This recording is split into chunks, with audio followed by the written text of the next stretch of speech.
আর নাম শুনলে বাংলাদেশের প্রতিটা প্রান্তরে মানুষজন শাকিব খানকে আর আঁকড়ে ধরতে চান না অপু বিশ্বাস।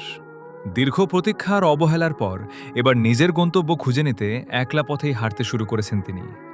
এতদিন শাকিবের ফিরে আসার অপেক্ষায় থাকলেও সাম্প্রতিক কিছু ঘটনা বলছে অপু বিশ্বাস এখন সম্পূর্ণ ভিন্ন এক মানসিক অবস্থানে। শাকিবের প্রতি তীব্র আক্ষেপ আর অভিমান থেকেই কি তৈরি হচ্ছে তাদের এই দূরত্ব?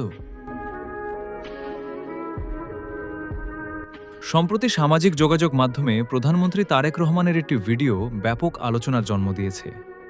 দেশের প্রধানমন্ত্রী হয়েও নিজ হাতে স্ত্রীর জন্য ছাতা ধরে থাকা, এই ভালোবাসার বহিঃপ্রকাশ ছুঁয়ে গেছে সাধারণ মানুষের হৃদয়ে।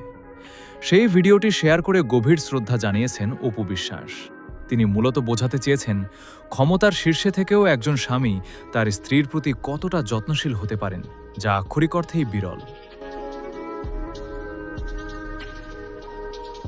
তারেক রহমানের সেই ভালোবাসার মুহূর্তটি শেয়ার করার পাশাপাশি অপু আরও একটি ভিডিও পোস্ট করেছেন, যার মূল কথা হল, সব সম্পর্ক আঁকড়ে ধরতে নেই, সম্পর্ক বাঁচাতে কখনো কখনো দূরে সরে যেতে হয়।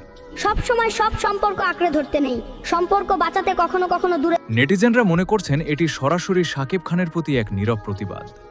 তারেক রহমান যেভাবে স্ত্রীকে মর্যাদা দিয়েছেন, শাকিবের কাছে তার ছিটেফোঁটাও পাননি অপু। আর সেই আক্ষেপ থেকেই নিজের আত্মসম্মান আর ভালোবাসা অটল রাখতে শাকিবের থেকে দূরত্ব বাড়িয়ে নিচ্ছেন তিনি। অপু বিশ্বাসের এই একলা পথ চলার সিদ্ধান্তকে আপনি কিভাবে দেখছেন?